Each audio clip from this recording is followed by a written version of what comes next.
आज हम शेक्सपियर द्वारा रचित poem the seven ages of man पढ़ने जा रहे हैं।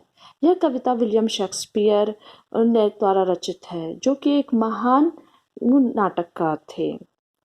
यह उनके play as you like it से ली गई है।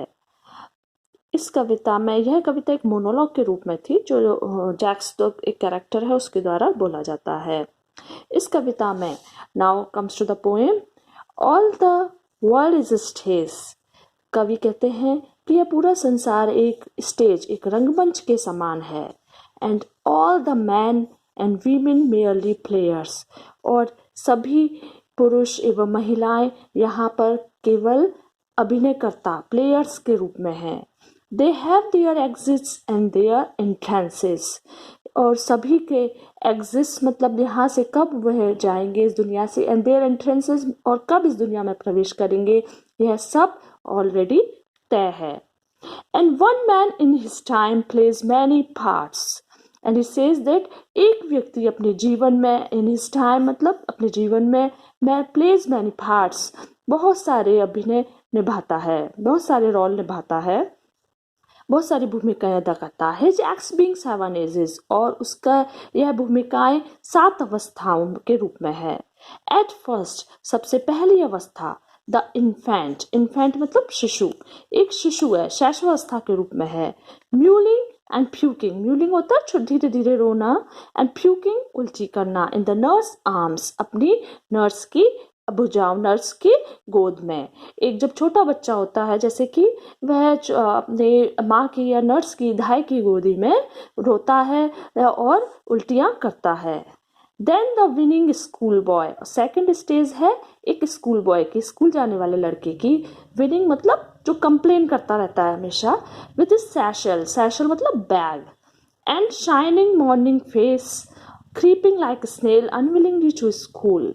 वो कहता है कि सेकेंड अवस्था एक स्कूल बॉय की है, जो अपने बैग के साथ, और उसका शाइनिंग मॉर्निंग फेस मतलब सुबह के समय जैसे बच्चों का चेहरा चमकता हुआ दिखता है, ऐसे ही उसका चेहरा सुबह की तरह चमकता हुआ है। क्रीपिंग, क्रीपिंग होता है रेंगना, लाइक स्नेल, स्नेल मतलब घोंगा, तो एक घोंगे की तरह जो रेंगते हुए। अनविलिंगली मतलब अनिच्छा से, रिलक्टेंटली, टू स्कूल, स्कूल जाता है। जैसे कि छोटे बच्चे होते हैं, स्कूल जाने में थोड़ा इच्छा नहीं जता दिखाते, वह उन्हें जबरदस्ती स्कूल ले जाया जाता है, तो वो रेंगते हुए बिल्कुल धीरे धीरे चलते हुए स्कूल जाता है।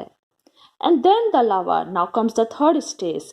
Third stage is of lover, lover की अवस्था एक प्रेमी की अवस्था है। साइंग लाइक फर्नेस, फर्नेस होता है भट्टी, साइंग मतलब आहें भरना, जो जैसे कि भट्टी में जब धधकते हैं कोयले, तो कभी बुझते हैं कभी जलते हैं, तो वैसे ही एक प्रेमी के रूप में वह आहें भरता है, धधकता है। With A woeful ballad, woeful होता है सैड, एक सैड जो बैलेड गीत गाता है, made to his mistress eyebrow, जो कि उसने अपनी प्रेमिका की आंखों की प्रशंसा में लिखा है। Then a soldier. Now comes the fourth stage. Fourth stage of soldier. एक सिपाही की अवस्था है, full of strange oaths, जो कि अजीब गरीब शपथें लेता है।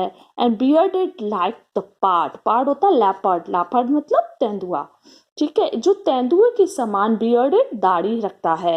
Jealous in honor, और अपने सम्मान को लेकर ईर्ष्यालु होता है।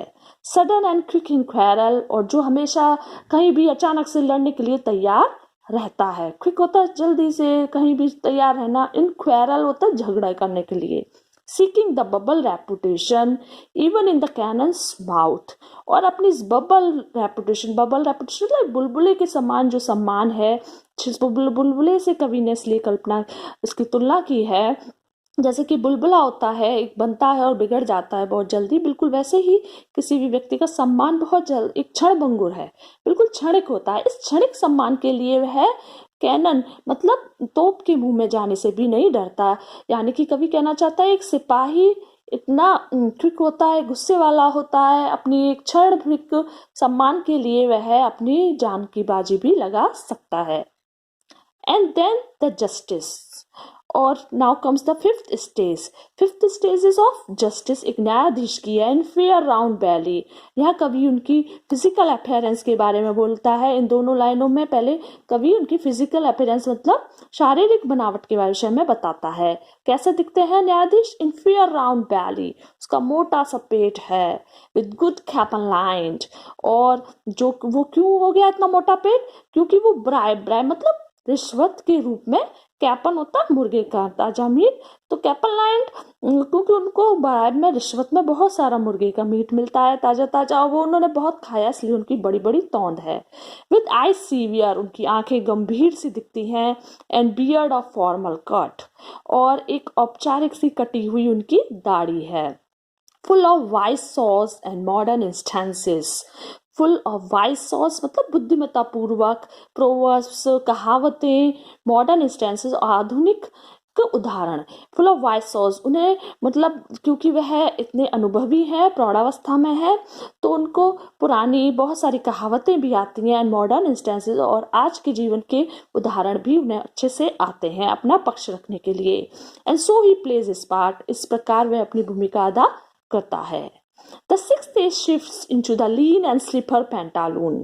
Now comes the sixth stage. छठी अवस्था जो कि एक लीन मतलब कमजोर, एंड स्लीपर पहने हुए, पेंटालून एक मस्खरे के रूप में, विदूषक का रूप में, एक जो मजाकिया सा एक बूढ़ा सा व्यक्ति है.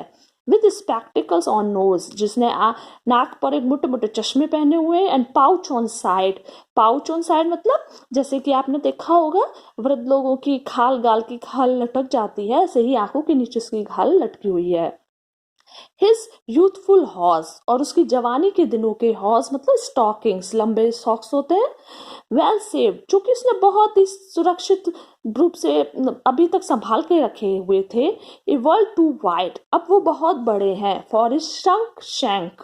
इस श्रंक शैंक से मतलब है उसकी पतली दुबली टांगों के लिए.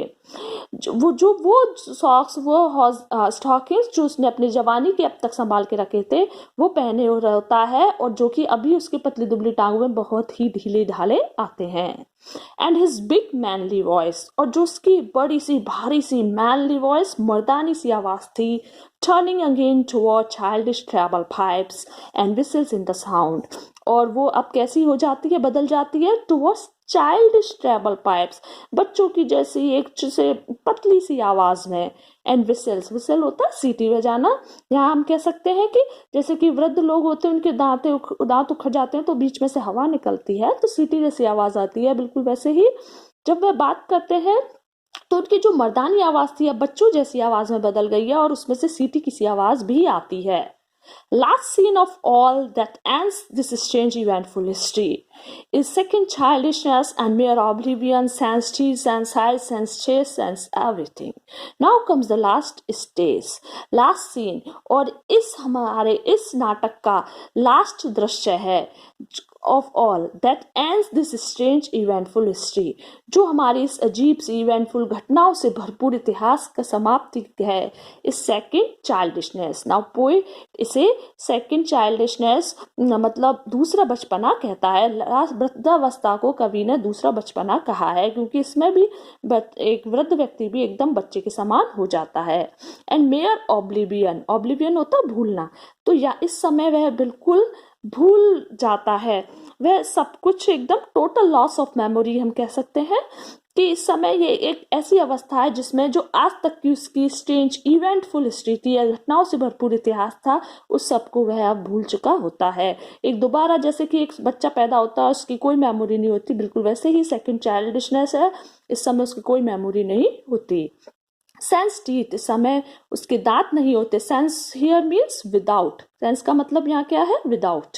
सेंस टीथ बिना दांतों के, उसके दांत भी नहीं है. सेंस आईज उसकी आंखें नहीं है. सेंस टेस्ट और उसे स्वाद का अनुभव भी अब नहीं होता. सेंस एवरीथिंग और अब उसके पास कुछ भी नहीं है.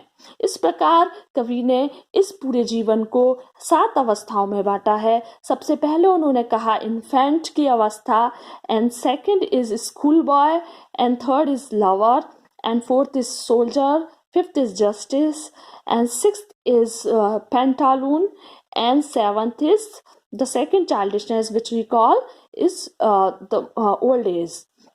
तो कवि कहता है कि यह पूरा जीवन हमारे इन 7 अवस्थाओं में बटा है, इन हम 7 अवस्थाएं निभाते हैं और इस प्रकार अपने इस इन अवस्थाओं को पूर्ण करके हम इस दुनिया से चले जाते हैं। तो हम सभी इस दुनिया में एक रंगमंच, जो एक रंगमंच के समान है, यहाँ अभिनय करने आते हैं, अपना पार्ट प्ले करते हैं, जिसका जितना रोल है वो उतना ही भूमिका अदा करता है और इस दुनिया से विदा होता है। इस प्रकार यह कविता समाप्त होती है। Thank you very much.